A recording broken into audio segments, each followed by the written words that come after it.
حتى متى تعرجون بين الفرقتين؟ إن كان الرب هو الله فاتبعوه، وإن كان البعل فاتبعوه. فلم يجبه الشعب بإيه؟ بكلمة. هو الشعب هنا كان بيعرج بين الفرقتين، يعني إيه؟ أقول لكم بس يعني أقولها بالظبط. يعني كانوا يروحوا النهاردة يقدموا ذبيحة للبعل،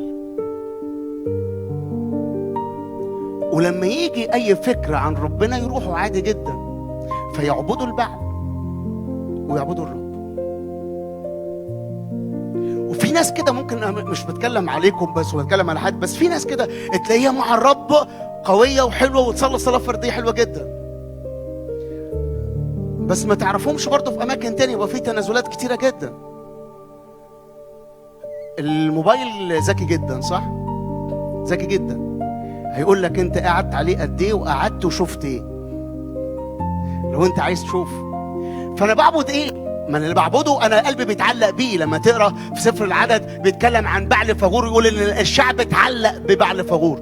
بس تيجوا خلوا بالكم معايا كده، ايليا قال كلمه في ملوك الاول اصحاح 17، قال كلمه مهمه جدا. لما لقى الموضوع صعب، الشعب بيعبد هنا وبيعبد هنا، فراح عمل كده ايليا، قال لا يكون ايه؟ عايز اسمعها منكم، لا طل ولا مطر. ممكن اسال سؤال وانتوا رائعين طبعا، ايه هو الطل؟ النادى. فقال لك انا همنع ايه؟ النادى.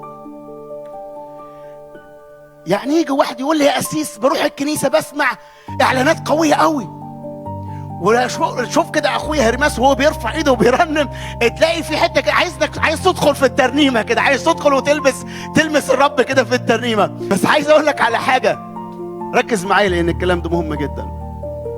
وانا كنت بطلع الفكره وبصلي بيها، قلت له سامحني في اي وقت ما كانش قلبي بالكامل ليك، وبقول له عمري اللي جاي مش عارف كم واحد يقدر يقولها معايا، هو عمري بقى قد ايه؟ حد يعرف؟ بس انا اضمن عمري اللي جاي ايا كان قد ايه، انا عايز اعبدك انت وحدك، ومذبحي هيكون مذبحك انت وحدك، اللي هقدم عليه مذبحك انت بس يا رب. حد معايا؟ لما اعبد اتنين، لما يكون في مذبحين في حياتي، يجي صوت الرب من خلال ايليا، لا يكون طل ولا مطر، بتتقفل.